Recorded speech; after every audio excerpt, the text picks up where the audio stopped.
them all the kids and everything. This chick was vicious. She was just like jukebox. I told y'all. And to add insult to injury, she shorts the hitman. I giving him only $2,000. See, this is the type of person she was. She don't give a fuck. She's short.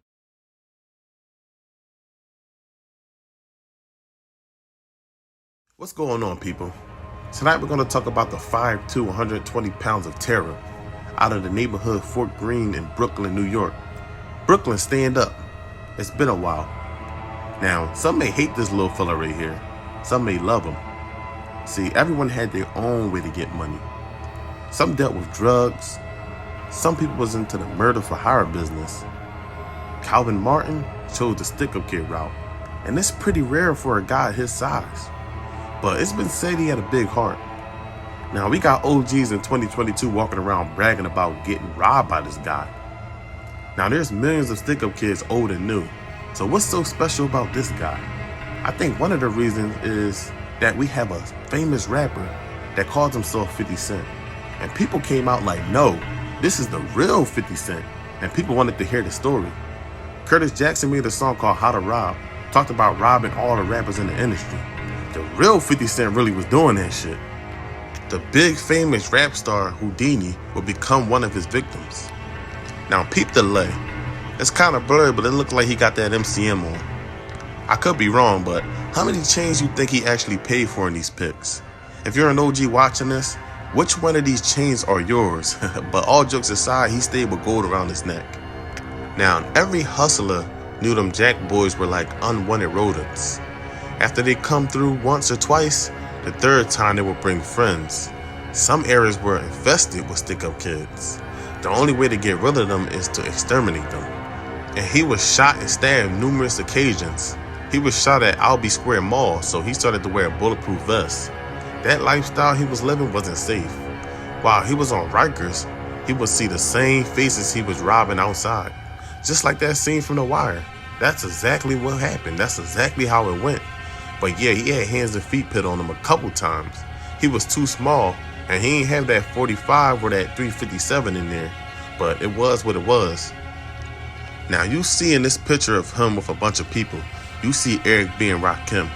This was the back cover of their album. 50 Cent is in a red Adidas hat. And I'm pretty sure if he had a chance, he would rob these guys. Someone stated in the documentary that Rakim was robbed by 50 Cent, which Rakim said out of his own mouth that never happened. He was actually upset about it. And he said that was his dog. But that wouldn't have stopped him from robbing them, because he was doing it to his own people. He was robbing anything moving. I mean, anything, anyone. College students, liquor stores, pimps, everyday working men. Like, we couldn't even get a pass. Imagine getting robbed after cashing a check and have to wait another 2 weeks to get paid again. I would have took that very personal. Good thing for direct deposit and a license to carry.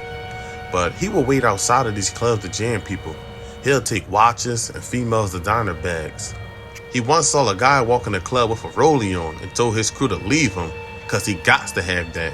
He waited outside the club for 3 or 4 hours to get that. He needed that, y'all. Man, they used to play nightclubs, skating rinks, malls, concerts. They needed everything.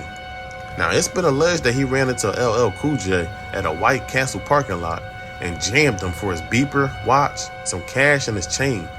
Now, the chain around his daughter's neck in this picture is rumored to be LL Cool J's. Who knows? It could be, it could not. But all them gold chains look alike. Now, as he got a little older, he involved himself in kidnappings and extortion. He offered drug dealers protection from guys like himself. If they said no, he would put their stash box on his list to hit up next. In 1987, he was caught in a stairwell in the projects by a close family member of one of his victims. He was hit in his head, chest, and his stomach. He would pass away 4 days later. Now, robbing someone is very dangerous. Taking food off someone's plate, and what if the person don't give it up? You're forced to attempt a murder. And for robbery, you're looking at 5 years. And your pockets must be hurting to be committing robbery. I've been broke before, but I don't have 5 years to spare. If you're already broke, now you're doing 5 years broke. But that's it for now, y'all, man. I appreciate all my subscribers. Don't forget to get the likes up. Hit me up in the comments. Let me know what you know about the real 50 Cent. So hit the comments up, show love, support, I appreciate everything, man. I'm out.